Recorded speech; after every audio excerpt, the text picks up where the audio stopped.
Bonjour, je m'appelle Hugo Collin, je suis en classe de première pour l'année 2019-2020 au lycée Pierre Mendès France Épinal et au CNED pour suivre la spécialité numérique et sciences informatiques. Je vais vous parler ici de mon projet réalisé pendant plusieurs mois avec pour objectif de concevoir une page web accessible en ligne proposant d'appliquer plusieurs filtres sur une image choisie par l'utilisateur puis de la télécharger.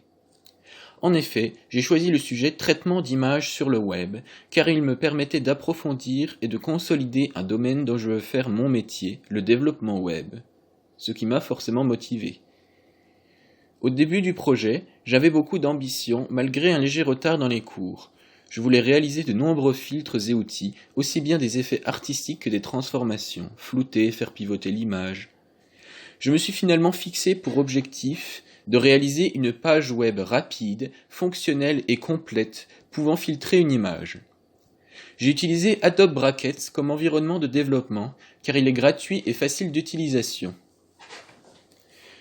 J'ai commencé par coder le squelette de ma page en HTML, header, footer, menu, puis je me suis attaqué au style des éléments, couleurs, marge, police. J'ai ensuite fait beaucoup de recherches sur l'application de filtres en JavaScript. J'ai décidé d'utiliser l'élément Canva et d'y appliquer des filtres avec la méthode filter dans une fonction appelée lors d'interaction utilisateur avec les boutons ou curseurs. J'ai ensuite fait une pile des filtres et une pile des valeurs appliquées, mais la création d'un bouton d'annulation a été plus difficile que prévu. Plusieurs heures de recherche et d'aide ont été nécessaires pour le faire fonctionner. Après ça, j'ai créé un bouton à côté de chaque filtre permettant de le faire revenir à sa valeur par défaut. J'ai finalement revu la mise en page et simplifié l'utilisation du site. Pour la partie serveur, j'ai appris à maîtriser les commandes de base afin de paramétrer mon Raspberry Pi sur Raspbian. J'ai également dû assigner mon nom de domaine vers l'adresse IP fixe de ma box internet et la paramétrer afin de rediriger les connexions entrantes vers mon serveur web.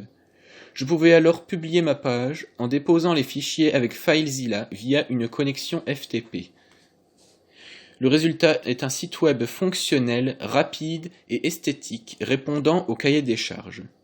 À son chargement, le site présente une barre de titre, un guide d'utilisation et un menu permettant de choisir son image depuis son ordinateur ou parmi celles proposées.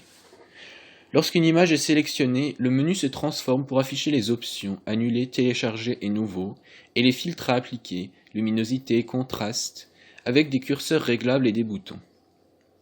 Le guide d'utilisation disparaît et laisse place au canevas contenant l'image, mais il peut être aussi affiché grâce au lien apparu dans la barre de titre. Une fois l'image modifiée, l'utilisateur la télécharge et peut en modifier une nouvelle. Pour réaliser ce projet, j'ai eu besoin des cours sur le HTML, le CSS et le JavaScript, ainsi que ceux sur la gestion d'un réseau et ceux sur la manipulation d'un système d'exploitation Linux. J'ai également fait de nombreuses recherches sur Internet. Les sites qui m'ont le plus servi sont Stack Overflow, Mozilla Developer Network et W3Schools, avec lesquels j'ai résolu la plupart de mes problèmes. Maintenant que le site est finalisé, je pourrais le faire évoluer en ajoutant d'autres options, comme pouvoir dessiner sur l'image ou la recadrer. Je pourrais également l'adapter pour les appareils mobiles comme les téléphones par exemple. Ce projet a été très formateur puisqu'il m'a permis de compléter et de consolider mes connaissances en programmation web et m'a donné l'occasion de manipuler la partie réseau et de mettre en place un serveur web sous Linux. De plus, je me sens prêt pour coder de nouvelles pages web et apprendre de nouveaux aspects de la programmation web, PHP, jQuery, Bootstrap. La réalisation de cet outil m'a donc beaucoup plu et intéressé, d'autant plus que je souhaite devenir développeur web. Avant de terminer, je souhaiterais remercier ma famille et mes proches de m'avoir soutenu et aidé pendant la réalisation de ce projet. J'espère que cette présentation vous aura plu, je vous remercie de votre écoute et vous souhaite une agréable journée.